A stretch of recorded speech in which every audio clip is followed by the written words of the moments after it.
Good morning, everybody. Welcome to the third Leading Females in Film event here in this building where I spent 10 years as a film critic. And now I'm in my third edition as artistic director of the Zurich Film Festival. And it's always a pleasure to be back in this wonderful building. It's the oldest newspaper. It's the best newspaper. And they also own the festival.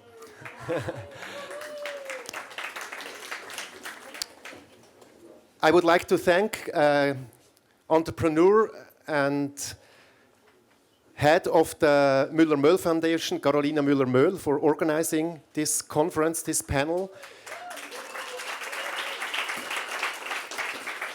Carolina is one of the personalities that really helped shape this festival, who contributed her part to the festival so that it could become what it is, a teenager of 18 years old, who is getting more and more respect in the industry and in the film scene.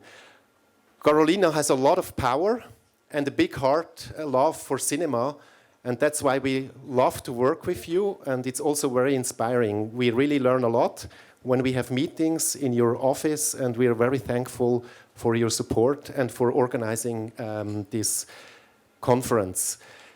It's always a bit, if I can be honest, challenging to go to a female panel as a man. You never know, am I the bad guy?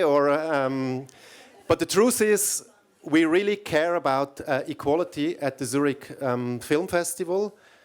Just some numbers. This is my third edition. It's the second time that we opened the festival with a film directed by a woman, The Swimmers by Sally El Hosseini. We have overall in the program 41.4% of films directed by women. This is a rather high number compared to other international film festivals. Gone is struggling to have 20%. We have more than double.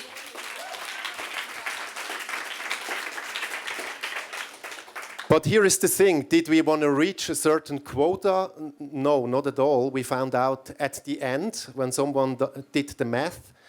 I think this high number comes from has two reasons. One is that we have a mixed team. I'm a big believer in mixed teams. And by the way, it's scientifically proved that if you have a diverse team, that you have a more diverse program and that you are more successful. And it would be very silly to have too many men or also too many women. If you're mixed, you have more perspectives in your team and your program becomes more interesting. At the Zurich Film Festival, we are 50-50 on the board. Elke Meyer, our managing director, who is also here, works with me. So we have parity on the top, and on the next level, Kaderstufe 1, as it is called in German, or head of positions, we have 71% women, and in our programmer team we also have more women than men, and certainly that is one of the reasons why our lineup is quite diverse. The other reason is that things are really changing. As you know, in our competition we show first, second and third features only, so it's about new voices. And out of the film school today come more women than men. So out of the schools, a lot of young female directors. And the result is that we have in our competition more female directors than male directors. And also in Hollywood, things are changing. After 2 years of pandemic, I finally could go to LA and do my inaugural visits at the studios. And I met many women of color, Asians, and things are really, really changing.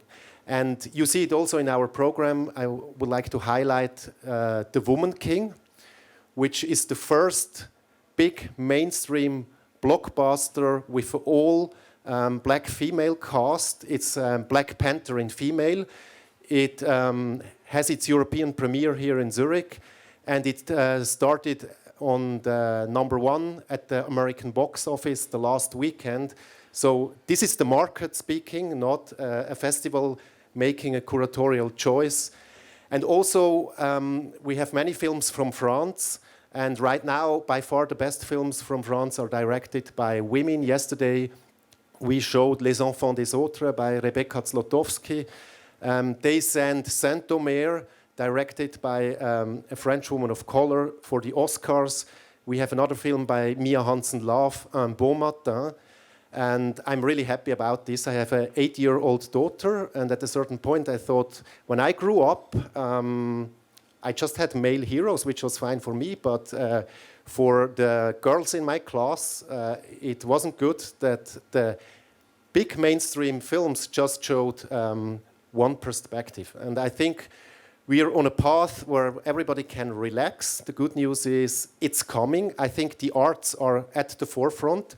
It takes more time in boards of big corporate companies. But that's the good thing about art. Artists feel what's in the air, and they are thriving change. And it's very important that there is a change in cinema, because cinema historically always has been a mass media. If you write a poem, you can write it in your chamber and then publish it, and it doesn't cost a lot of money and doesn't involve a lot of people and doesn't reach as many people. But cinema is very much about representation. And some of the films we show, like The Swimmers, our opening night film, who moved a crowd of 1,300 at the opening night.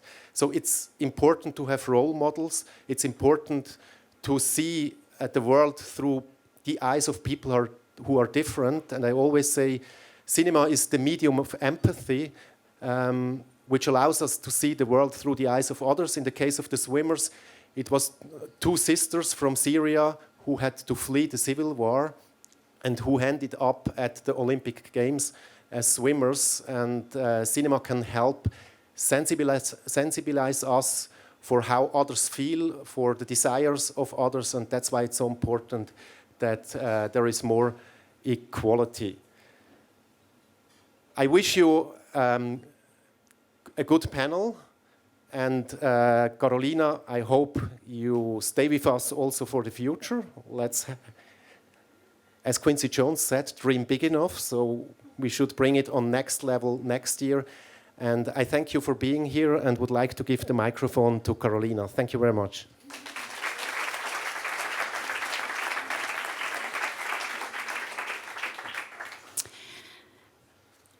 I have a same kind of history, Christian. I was here in this building for quite a while as a board member of the Neue Zürcher Zeitung for, I think, 15 years. I want to welcome our CEO, Felix Graf, who has been a big supporter also of the film festival, and a lot of female power in your team as well. So thank you for being here. Now, unfortunately, I have a bit of bad news to give all. Like Christian gave a lot of really good news. The trouble is he doesn't know the numbers. So I'm gonna... he only knows his own numbers. Now, like always, I told some of my friends just now that I have been rewriting the speech last night. I don't know what that is. I always do it the night before. So I'm going to read it to you. I hope you're fine. And I don't know if I can have the microphone holding while reading and putting my glasses on. Now I'm going to prove that female leaders are multifaceted. So, thank you, Christian. Leading females in film is the name of our event. Leading, that is you. Leading females in film, that is you, esteemed panel. As you can see, you are all in the name. Leading females in film.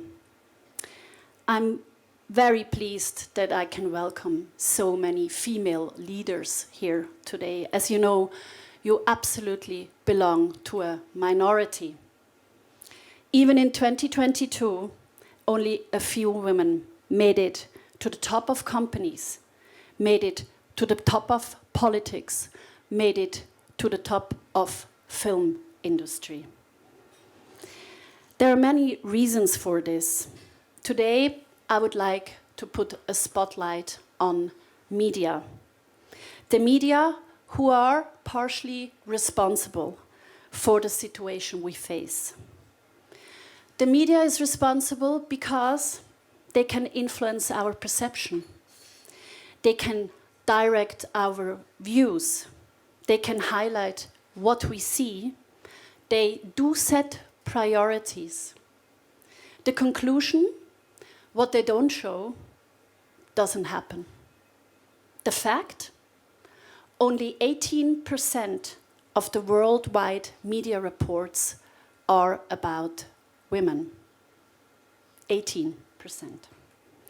You won't be surprised to hear that film has no difference. Overall, women in film play minor roles. Only every fourth film, they have a leading role. Why does it matter? Because main character dominates the dialogue. He's remembered. He's the star. He is who we want to become. A recent study showed basic gender stereotypes remain in 2022. Female characters are mostly young and sexy, and they pursue rather personal interests than professional career goals. And the few women who have a role in the film, surprise, surprise, have very little to absolutely nothing to say. And if they talk, men interrupt them. By the way, this all is not my invention. As a recent study shows, which examined 2,000 scripts from various blockbuster films. 22 in 30 Disney films have male majority of dialogue. Even films with female lead, such as Mulan, the dialogue is male dominated. She has the main character. Mushu, her protector dragon, has 50% more words of dialogue. 50%, ladies and gentlemen, as the main actor, who is a female. In addition, you all know it, actresses over 30 years old get no role or very little role at all.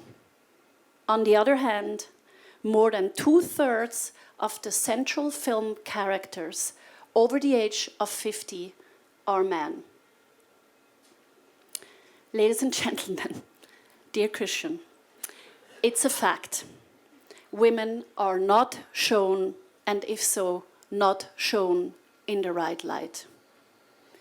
It is obvious when stereotypes are discriminatory, they can reinforce and perpetuate inequality in the world. And in turn, it will, of course, influence the society's behavior.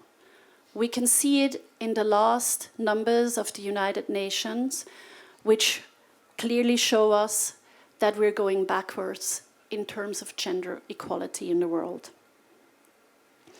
I know you have heard me haul about the gender gap, and I'm totally aware I sound like a broken record, but believe me, it's really exhausting to repeat myself, but it's the reality.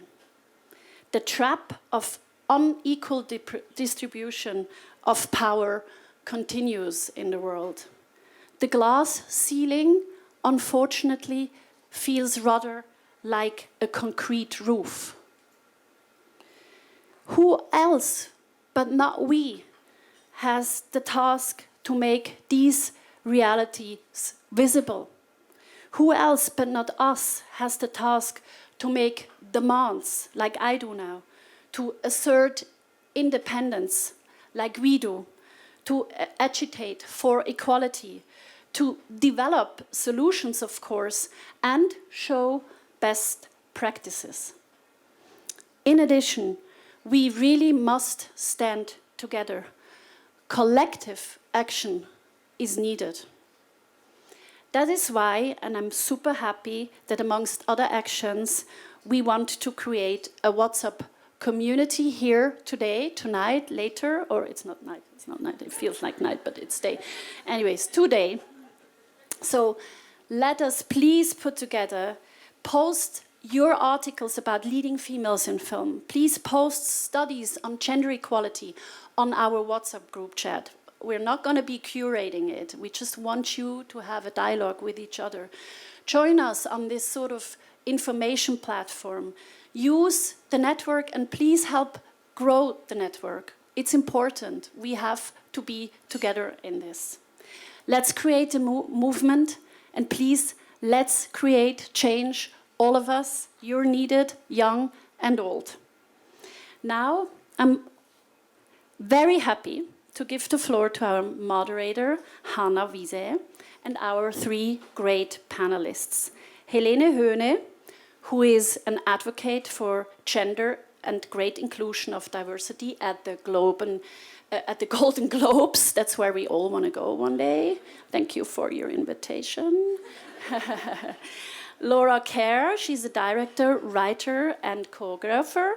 Her documentary, Becoming Julia, has its world premiere at the Zurich Film Festival. What is it about? It's about a prima ballerina who becomes a mom. And Elena, she's a director and she's specialized on gender issues. Her documentary will also have her world premiere at the Zurich Film Festival. Thank you very much for coming. What is her film about? Her film is about a stunt woman. So I'm wishing you great fun with the panel, and later in your respective dialogues, please join the WhatsApp group. It was my idea, so we have to make it work. And yeah, help grow the community. Thank you very much for coming here on a Sunday. Thank you, Christian. Thank you, Rita. Thank you all at the Zurich Film Festival. You're doing a fantastic job. Your festival is great. Goodbye. And thank you, Carolina. Thank you so much. I don't think we could really have got more of a rousing start to our discussion today, really highlighting some of the key issues that are facing women in general, but also women particularly in film. And this is what we're going to discuss in much more detail today. I know that I'm very keen to address these challenges with our own leading ladies. So maybe I can bring them up on stage. Thank you very much indeed. Please welcome Helen Höhne. Thank you.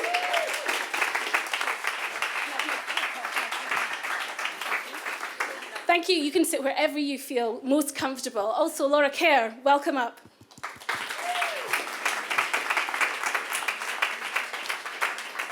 And Elena Avdia, welcome. So what I love about our panel that we have with us today is that they come from some very different backgrounds.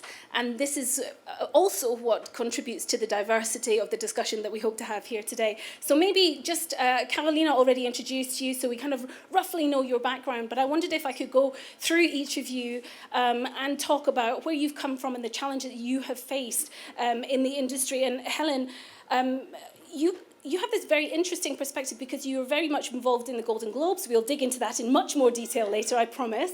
But on this, at the same time, you're a journalist, you're a writer, you also contribute to German television, so you are in yourself an artist as well. And I wonder, what has your experience been like, both in front of the camera and within the business industry side?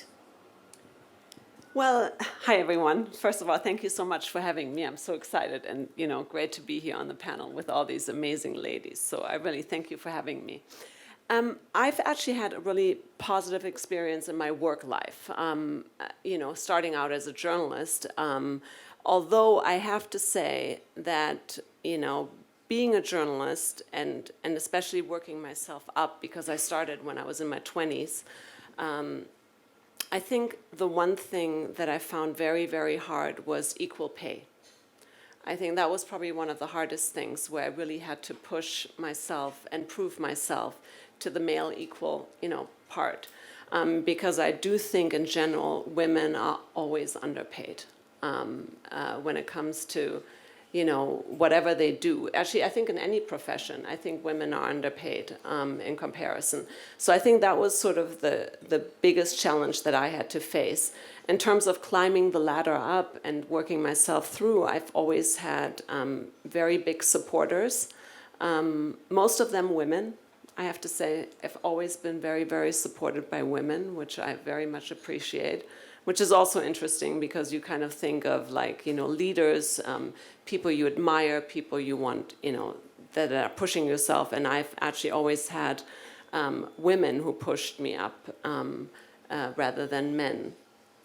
I think that's a very common issue, and I think that women supporting women is a major theme and one of the biggest actions that we all have to do as an industry.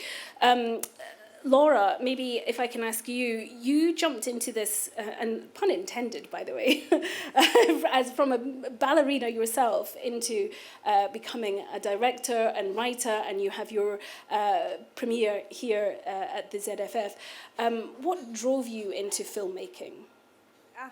It was the stories. So, as you said, I'm from Ticino, I'm from Locarno, and the moment I was born, I had a tremendous ambition. So this was in the early 80s.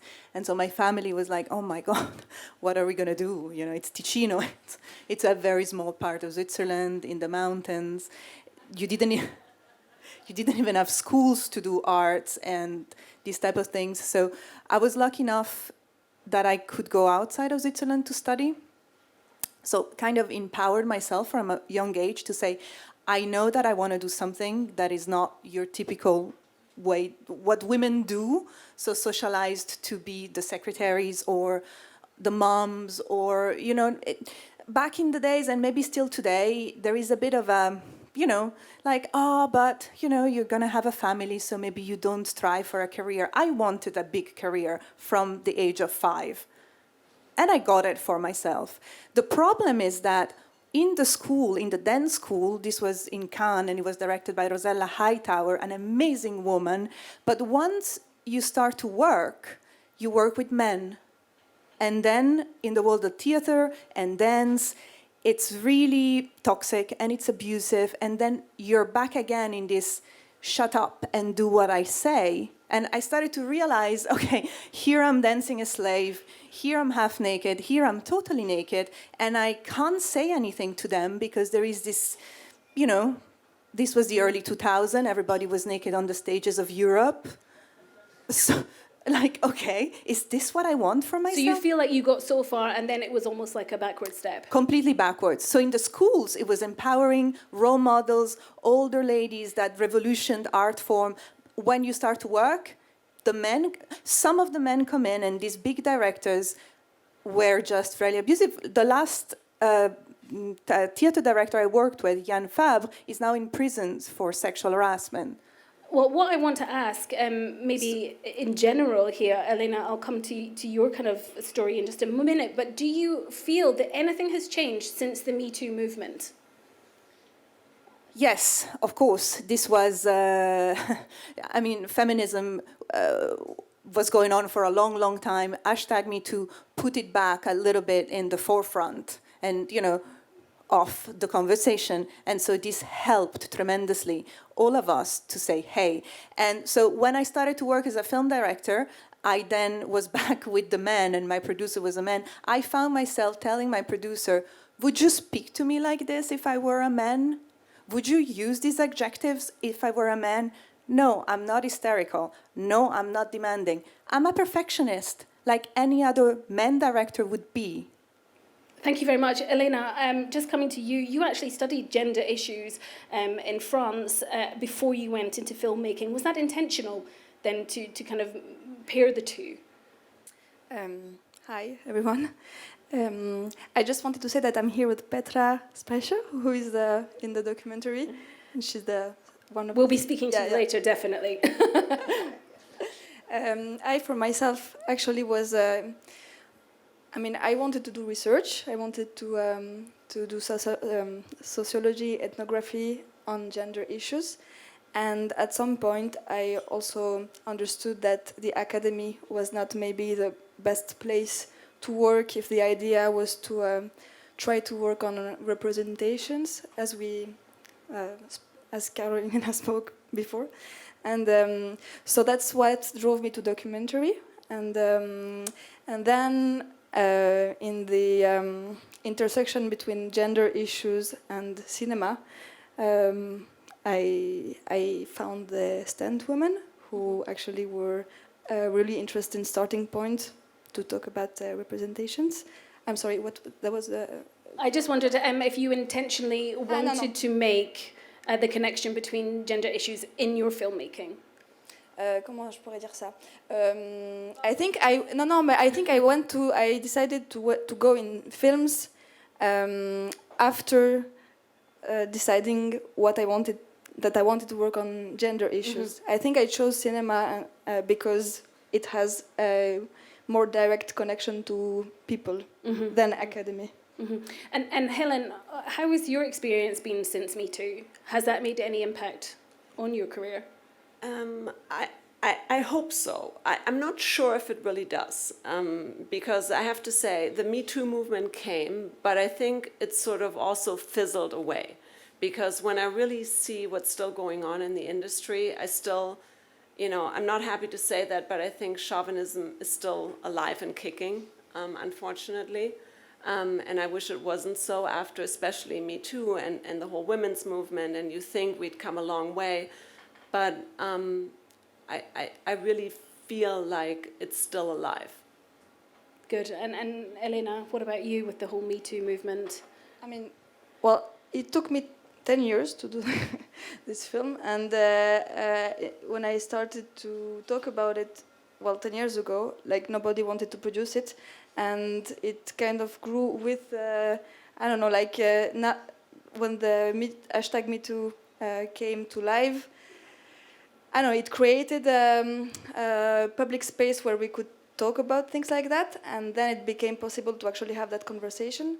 But I don't know. We have backlashes all the time. I don't know. It's okay. We can get into the detail. Laura, please. What the hashtag #MeToo movement did in our industry was to actually work with the festivals. So in Switzerland, the association called SWAN or Time's Up or 50/50 in France, they created these pledges with the festivals to make the people more aware of selecting more women, but not only in the films that are being selected, like they said, also in the leading women behind the structures. So not to have women that are secretaries, but to have head of industries, head of senior programming, because that's how you really bring in this autre regard, this other point of view. So hashtag #MeToo really helped in this way, I found, and this is still going on. Let's dig into a little bit about each of your recent and current projects. Laura, maybe I can start with you. You Becoming Julie is addressing, a very gender-specific issue. It's about a prima ballerina becoming a mother and the difficulties in balancing that. I mean, this is an age-old problem that women have had to deal with all the time. Why did you decide that you needed to make this film? So I was 35. And all of my friends from film school who were about my age were starting to have kids. And then they were never doing their films, or they were struggling to do their films, or these compromises were so big, whereas they had partners, they were not alone doing these kids, and they were in a society which theoretically should also be there to support a woman that wants to do both. And I asked myself the question, do I want to have kids? Or do I want to have a career? And it scared the shit out of me for the longest time. And I thought, no, I need to have my career. I need my independence. I don't want to be dependent on a man or God knows what. Helen, what about your role at the Golden Globes? Laura said there, it's very important about the selection of movies that are shown at film festivals, at certain things. How does it work at the Golden Globes? How much influence do you have there in making sure that women are represented? Well, I'm really thrilled to say that we've always placed a lot of importance on female leadership in our organization. 2/3 of our board are women, which I really love. I mean, first of all, then I'm the president, and then also the majority of voters, we have 52% that are women. So I think we're the only awards body from the major awards that are female-driven, which I'm very, very happy about. And we've always placed women in leadership roles. We have one of our members here who actually also has a leadership role. We just admitted 21 diverse members last year, 103 voters this year. A lot of diverse women, and we immediately put them in leadership positions. So it's been very important to me to support other women, to challenge them, put them in leadership positions, and really help them and support them. And when we go out to festivals, a lot of our members travel to festivals, and we search for Golden Globe eligible movies. You know, there are a lot of women out there, and we look for them. We try to support them. Is this making a difference? That's a good question. So I'm not happy to say that only 3 women so far have been awarded Best Director. And that's not just for the Golden Globes, that's also for the Academy Award, which is a very, very sad thing. And I think we have to do better, especially, you know, with these amazing directors on the panel here. There was I think the numbers are bad. Over the last 14 years, I think we had 325 nominations, and out of those, over 90% were given to male directors and only 8.9% to women. So I really think we have to do better. Those are sad numbers. And I think we're doing everything we can, but it's not just up to us, right? We also need to have the studios support women so that they give those roles to women. And it is so important that women are directors, because they're the ones that are driving the story. They're the ones then giving out the roles. So I think where it all starts is giving really, you know, making women directors. Well, that brings me back to you, Elena, and the work that you're doing with Stunt Women. How difficult has it been for you on your journey? You said it's taken 10 years so far. How difficult was that journey, and how many challenges did you have to face? I mean, obviously I don't want you to go through everything, but maybe some of the main challenges that you faced. Was it difficult working with studios, for example, as Helen said? Like to go shoot on studios? Yes. Yeah. I mean, in Europe we had contacts, so it was quite okay to make our way on sets. But like we tried in Hollywood with Petra, and actually at the end, that's what we were saying yesterday. It doesn't really matter, because we wrote the story in some ways that we don't need to see her really on set to be close to her. But yeah, that was frustrating a bit. But I mean, that for me the most frustrating part was that it took me so many years to find partners, and at the end when I found producers, I mean, they were all women, of course. But that was the long. What were the men saying to you? You know, they would like have so many questions and have so many hypotheses about, oh, is this the right way to go? I don't even know, I cannot even say what was really the core of their critics, but they had so many ideas on how to do things other ways. So you feel that you are, the bar is higher, really, for women to get access? Oh no, c'est sûr. Yeah, of course, of course. But also, you know, I didn't do cinema studies. I don't come from a cinema family, you know. So I had all kind of the obstacles anyway. So that, I think that's why it took me so long. But also the place was not ready for us. It took so many more women doing stuff in the media, in the cinema, in the Me Too. It's a collective work, you know, and I think we're just putting one small stone on the edifice, and I'm really happy to do it. But and maybe the work we're doing now enables the next one to go even further and have more maybe radical positions or something, but you know. I think that really kind of resonates with me, Carolina. That's exactly what you were saying at the beginning. You know, we need this kind of collective action. Yeah. And Laura, you're nodding your head in agreement there. What, you know, you see a lot of similarities with Elena's story. Yes. So we, as director, we go through a lot of these type of feedback sessions when you're treating whatever subject or arguments, and so it's always very funny when you are men in your team and maybe you're talking about, in my film, it's, you know, like my protagonist who's very aware that she wants to still have opportunities and she still has so much ambition.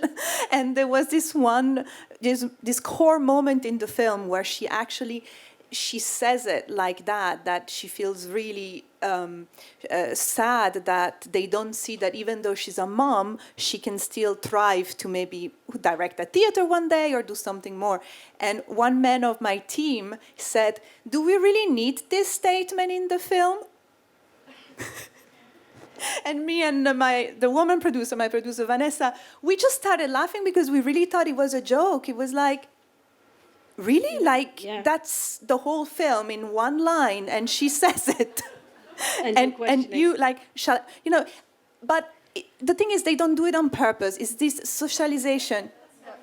And I don't want to excuse them, but sometimes I feel like I'm educating them, or like the men on my team, because if you get pissed off, then you're like this feminist. So you're like, all right. And I'm totally, yeah, for sure. But, you know, sometimes you're like, okay, let's take a step back. This is the statement. This is exactly what happened to women when they try to open their mouth. So do you see what you're doing? Oh, yeah, maybe, but it's a bit heavy. And I'm like... Okay. Elena. No, I just thought of something. A few years, we have numbers about how Parole is distributed on screens. Also thanks to a lot of institutes, but also the Gina Davis Institute, who has really interesting numbers if you want to check them out. And so now, I don't know, like I felt we could talk about how violence is distributed on the cinema. So that's what I tried to do. And next, I don't know what is going to be, you know, but it's really cool to feel that you can do something because someone else did, you know, part of the journey, and then you can go further. And yeah, I don't know, it just crossed my mind. That's very interesting. I wonder, do you feel that, I mean, I don't want this to be a conversation about men stopping us at every available opportunity, but men are supportive within your industry. Have you experiences of that as well? Yes, of course. And we absolutely, right now, we need them. We need to work with them. You know, you can't polarize at this moment because it's never going to work. Okay, so we need this kind of, but I wonder if we need this kind of education and this kind of idea that we need to work together, I mean, and not exclude men. I mean, we are mostly women in this room, and I wonder if there are any men here from the film industry who would be willing to raise their hand here. Or maybe we don't have anyone. I think we have maybe a few, but I'm not going to hold it against you if you feel shy at this point. You don't want to raise your hands right now. I absolutely think it shouldn't be a war. I think we should work together. I would hate to think, I mean, as much as I love to be on a panel, you know, a leading female panel, I think it should be really, you know, a female, you know, a human leading panel, right? I mean, that's where we want to get to, where it doesn't matter anymore. But saying that, maybe Elena, please go ahead.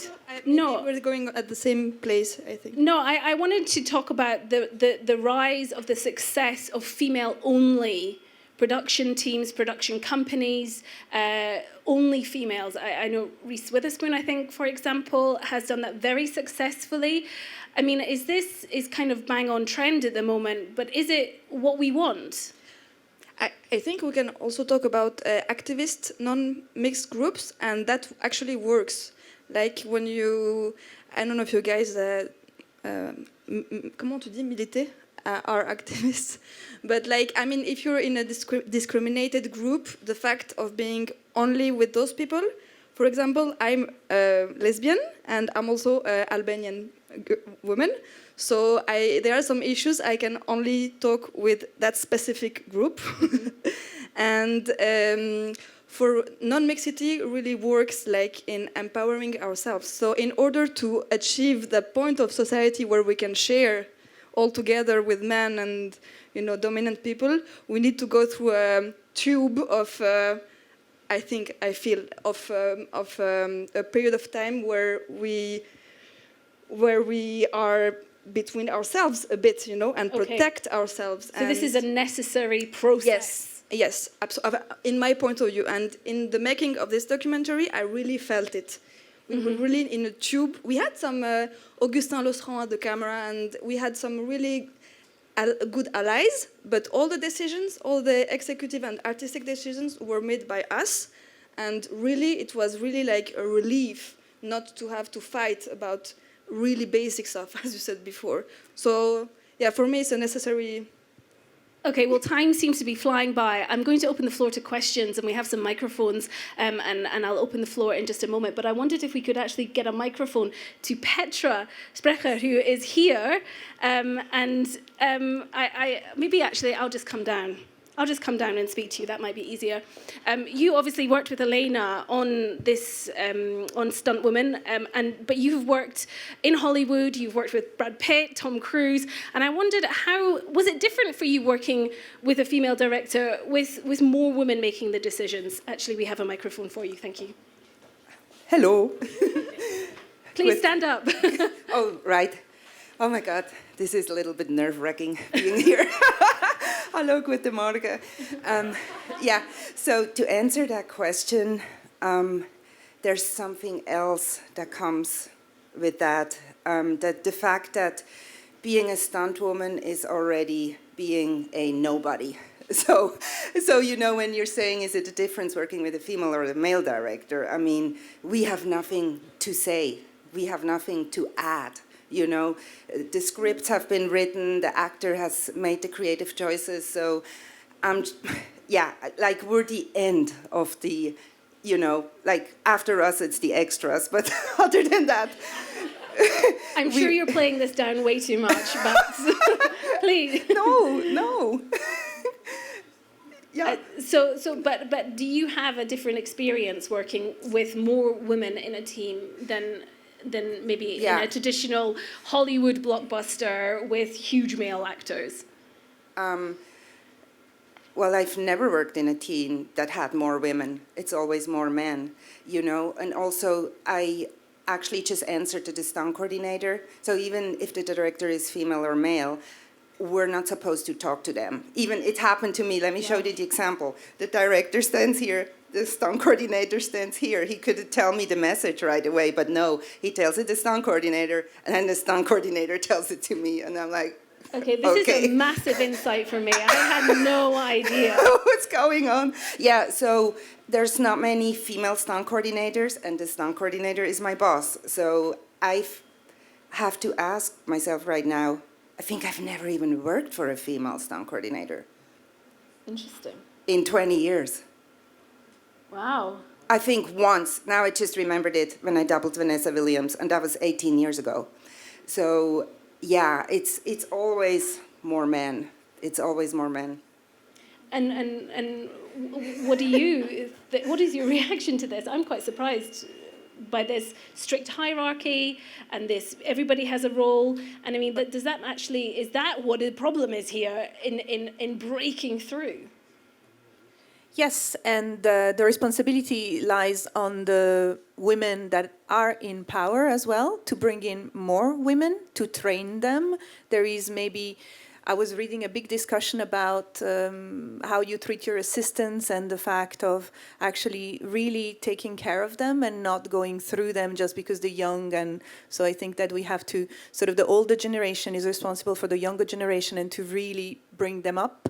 The men, of course, in power have a responsibility to bring in more women and more diverse also people, but it's this awareness that is lacking because there is this boys club that it's still there and that facilitates the stuff. So I'm not surprised coming from a ballet world. I've been shot in the opera house where when I was there, and they know I'm the director, I'm like the cleaning lady. If I bring him a DOP, a director of photography, a cameraman, and he's maybe 50 and gray hair and gorgeous, then the red carpet is right there for him, and everybody's sort of like, oh, and I'm, and I'm like, okay, well, today maybe we get different type of shot, but if I'm there, it's like, can you move? Yeah, okay. So we need to shout louder. It's this collective consciousness of... Okay, here's another question then for you. I know from working in business and particularly finance in Switzerland that the pay gap is there, that it is very difficult when it comes to gender equality. And I think it's more of an issue here in Switzerland than maybe in other countries when it comes to business. But what about the film industry? Is it even more embedded here in Switzerland than anywhere else?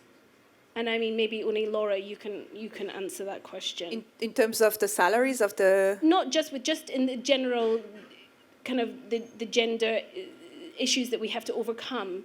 Are they greater here in Switzerland than they are in anywhere else? Well, Switzerland is not really ahead in terms of gender equalities. We're still a bit behind. How we help women cope with this dual aspect of life, there is huge gaps because you don't have places, daycares, or how the society works around families is still not correct. So you have to see the core of the relationship, whether it's with, with two people and how they organize their families. That is a big problem. But more specifically for the film business, what happened and was great, there was a study that was conducted in 2014, done by the IRF, FDS, by Swan, IRF, FDS, Cine Suisse, and if I forget someone, some people will be able to say. They looked at how the money, so the public funds, were distributed in the directors of Switzerland, and they found that between 2013 and 2014, 40 millions were given to the men and 14 to the women. Okay, so there is a massive... Certainly. So this was a big problem, and the Swan Association, together with the government, decided to tackle this, to say, okay, this is not okay because it's public funds and society being 50-50. This money should be distributed equally. So, and do you know where we are now since 2014? It got a little bit better. I would like to invite some of the people from the Swan Association to give us the exact number, because I suppose that they have them. I think that the fact that the producer got aware of these numbers, the fact that that us as a country got aware of, like, okay, we need to get better in these numbers. So in a way, in this regard, I think we were quite good, because some of the other countries didn't do as well. France didn't do as well, even though there was the same will to change the statistics. So this changed, and it was also thanks to the #MeToo and the fact that the government decided to conduct the study, to do the statistic. Now they collect statistics when you apply for funds, so... Okay, let me just ask each of you as a kind of final question, and we can certainly pick up this in the Q&A in a second. What would be the most important next steps for each of you in order to push this envelope further? Helen. Look, I mean, not for me personally, because I think we've done a really great job at the Hollywood Foreign Press Association to really push women and support women and put them in leadership roles. But I think when I look at the industry in Hollywood, where I obviously live in Los Angeles, I'd like to see more women in leadership positions. That's still not the case. We have, in the US, there are a lot of women now who rise up to CEO positions. But the truth is, all the major studios in Hollywood are mostly led by men. Warner Brothers, Netflix, Disney, Paramount. all of these studios are led by men. And when we think about, we want to push women and we want to get women involved, make women directors, we need these studios to be led by women as well. So I think, whatever I can do to contribute, I will fight the fight. Thank you very much. Elena, your perspective. I don't know, at my scale, what I can do is continue to write and direct projects that I think will push us forward. And continue to talk and making connections and just keep on working. Absolutely, absolutely. Laura, a final word. I think what I started to do in the diverse team that I was working with was to also show the younger people how to do it when strange situation would occur. To have that strength to say, no, that's not how it's going to go, and continue have the guts to just not take it. I'm not going to be okay with that ever. And I'm going to still be an activist and continue to narrate stories with strong female characters. And that's what I'm going to do. Thank you all very much indeed. Let me hear from you. We have 15, 20 minutes or so for questions from our audience. So please raise your hand. We have a question here, just at the front, behind the glass. Thank you very much.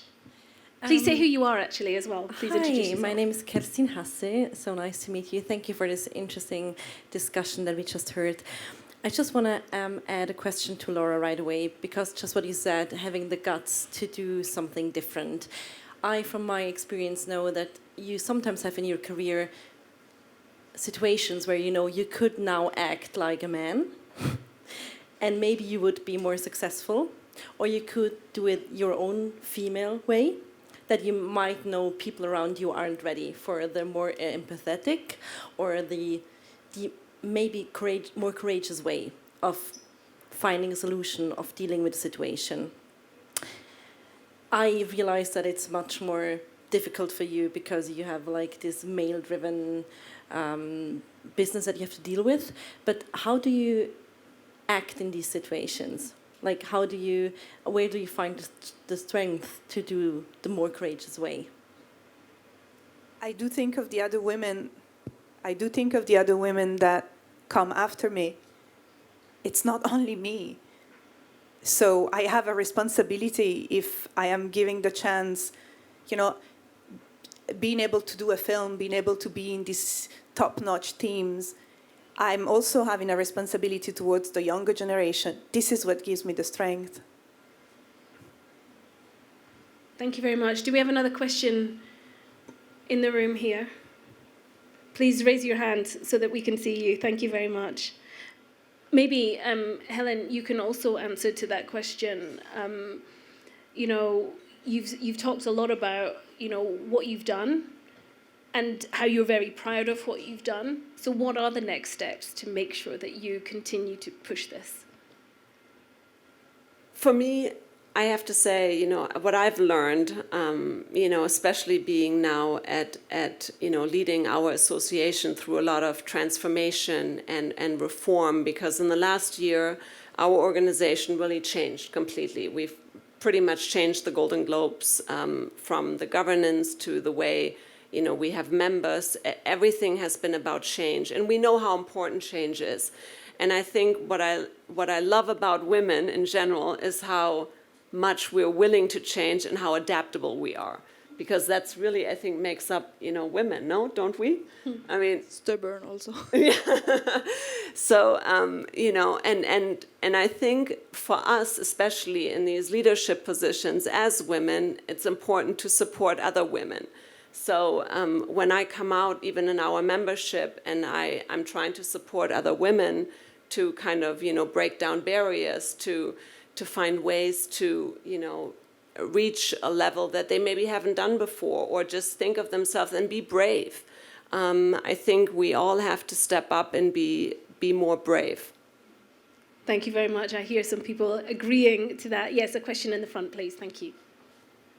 Thank you. Chantal Blatzheim. I have a question for Laura, maybe right away to Helen. Sorry, yes, Helen. To Helen. You said that the organization has changed a lot already, and that you have a lot of female leaders already positioned. But at the same time, you said that not so many movies, not so many female directors, especially in the last years, have been awarded Golden Globes or Academy Awards. How can that be? Do you think women sometimes hesitate to give their vote to other females because they could be blamed for it? Because it could be, oh, you just gave your vote to a female director because she is female. Do you think women sometimes hesitate even to give these chances? I'm not so sure if we hesitate. I think there's just the content might not be there. So I think, and this brings the responsibility back to the studios to really support more women and give them more opportunity to create that content. Because what I found astonishing is that the Academy Awards and the Golden Globes have given out 3 Best Pictures to women, only 3, which is, terrible. It's embarrassing. And 2 of them in the last 2 years, for Nomadland and The Power of the Dog. So that was in the last 2 years. I think we can do better than that. I think we have to, and these were amazing pictures, absolutely well-deserved. So I think this shows us if we support women, then we can also, really get great content from them, and then they will get the votes and the support. But, I think it hasn't happened so far in the past, unfortunately. I don't think women shy away from voting for other women. I have never done that. I'd be the first one to reward. However, the content also has to be there, and women have to be able to, they have to be given the opportunity. And I think a lot of women, unfortunately, in the past have not been given the opportunity. Thank you for the question. That's a great answer. Yes, Laura, please add. Everybody always talks about talent and quality, this idea of quality of work. Quality equals opportunity. That's what it is, Very interesting. Yes, please do clap. I think that really sums up a lot of kind of a really good point about this whole panel discussion about where we've come to and really the steps that need to be taken next. Please, do you have any more questions in the audience? And you can also share some of your own experiences if you would like to as well. Yes. Yes, good afternoon. I'm Celine Gams. I'm thrilled to be here today. I have a question for you, Helen, again, sorry. You've been saying that you've made tremendous progress and you've explained us, in the board, the diversity that has happened. Could you share with us more of the key learnings that we should take from your experience? What were the key success factors? What were maybe also the biggest challenges to reach that level? So, as many of you know, maybe the Golden Globes was a lot under fire about 1.5 years ago for the lack of diversity, which I think, especially in the US, has come to, I'd say, a boiling point. I don't know if it has reached Europe yet, but and I looked at our organization, and we were lacking diversity. We had always great representation, but we lacked Black members. And that was a terrible oversight that we worked on. And we really, I think it took some time, but we made diversity, equity, and inclusion a cornerstone of our organization. And we admitted 21 diverse members into our organization, which was really great. It wasn't just about numbers, because I don't want to make this about numbers. This is about adding voices and really being inclusive and hearing the world. At the Golden Globes, we represent 62 countries at the moment. And this is only the beginning. I don't think you can ever be done with any of this. Diversity is not a goal that you will reach. I think that's ongoing, and I'm very much aware of it. I also make that a part of my leadership, that I know that the next we've done a lot of work in the last 1.5 years, but it's by far over. I don't think there's a finish line. I think this is only the beginning of a new chapter. And I'm very excited to see what we can do in the next few years. And For me, the goal is we're 52% women now. I'd like to be more, and I'd also like to be more diverse, and really have all these voices speak to us.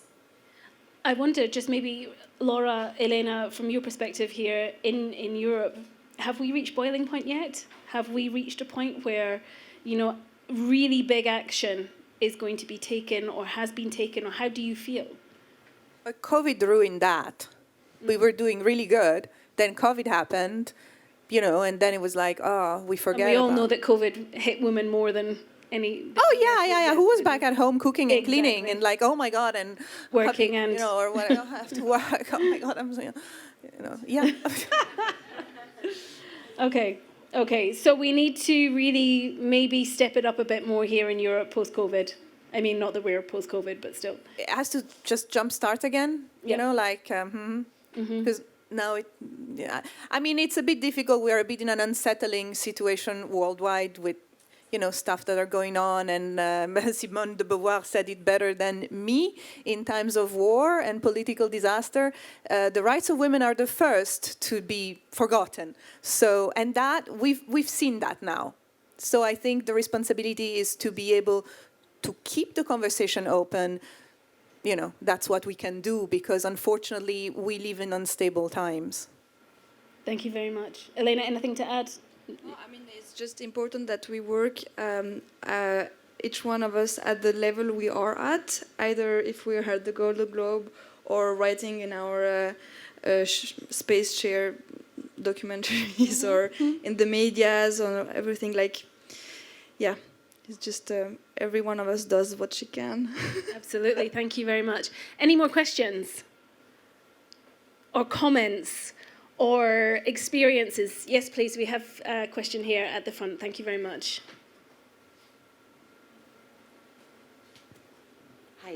Hi. I'm Susanne from Mais.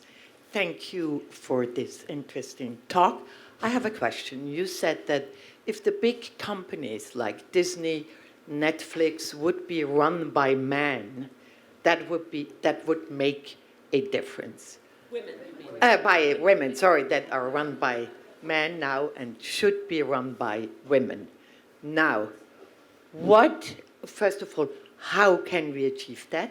Are there the women that would want to do it? Would you know women that could do it, that had not the chance to do it? And how do we get there that they can be the top of these companies? And would it make a difference for your work?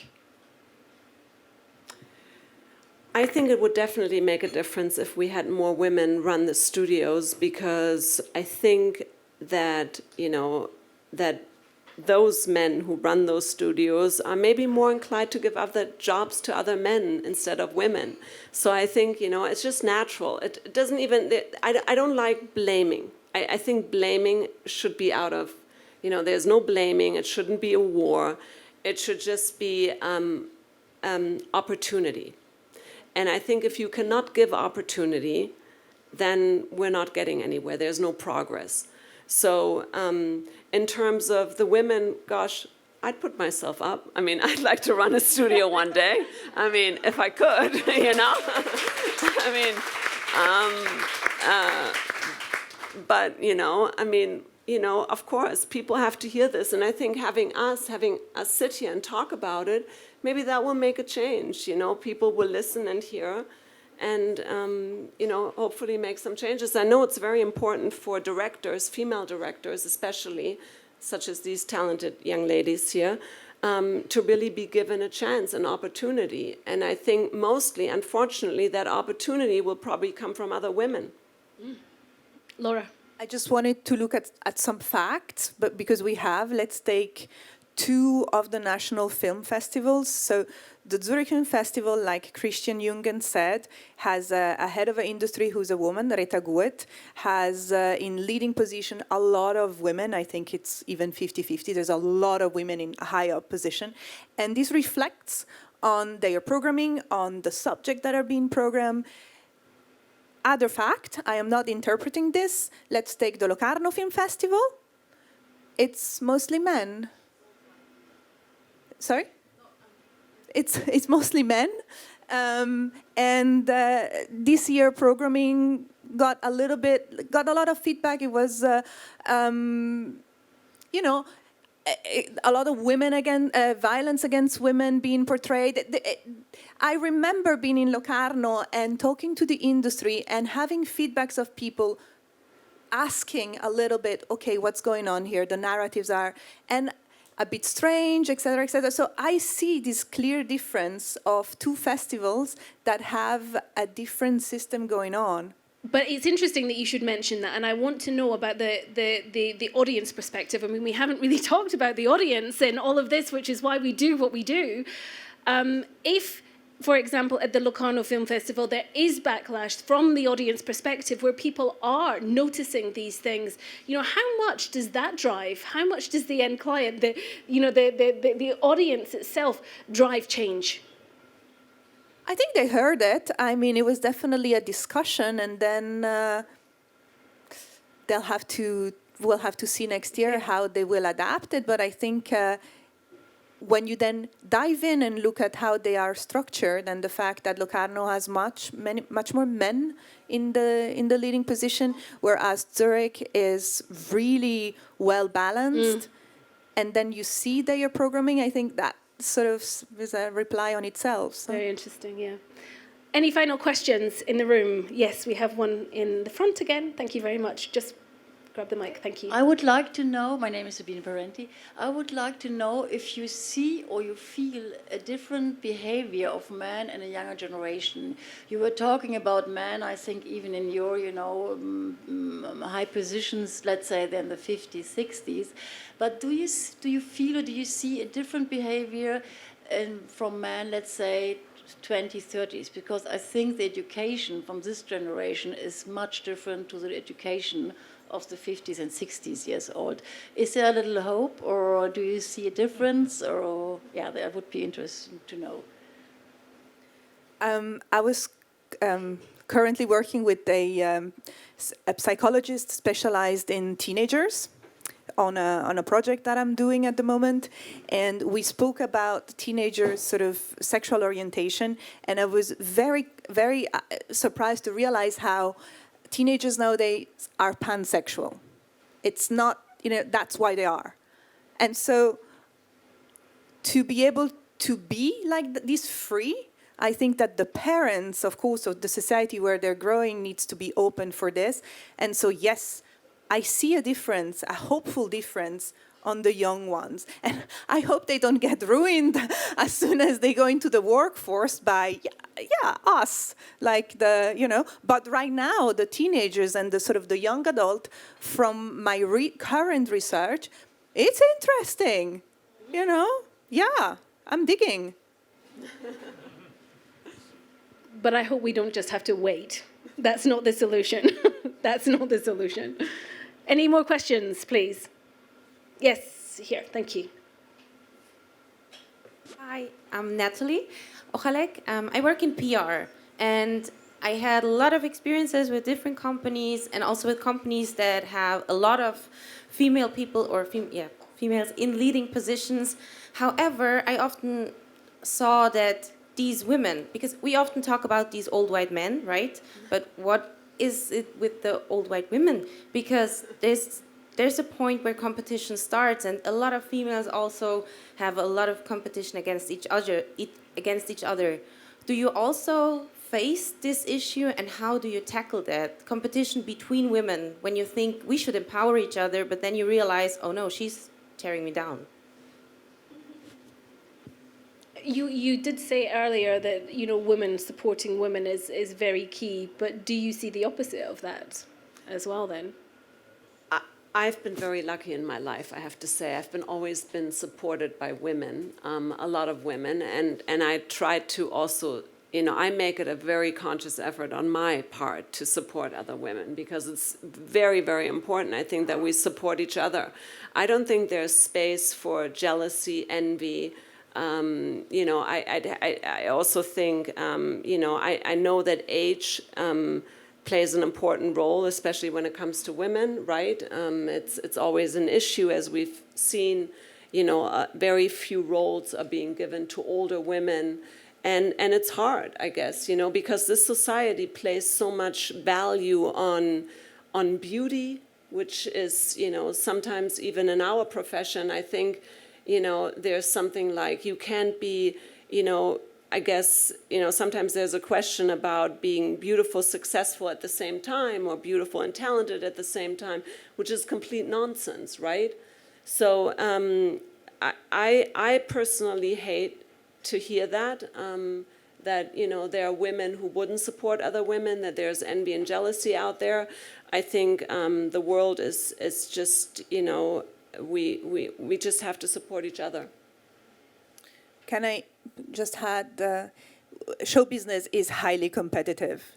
And even with your friends, all my girlfriends are film director, and you know, we go to festivals, we want to get funded. It's on. Competition is on because there's not a lot of places, but it's good competition because we push each other to be the best that we can, you know? And I personally always feel more the competition with the men because I feel that they sort of, you know, they have it easier. So with my girlfriend, I get to talk about how annoying this situation was with this guy.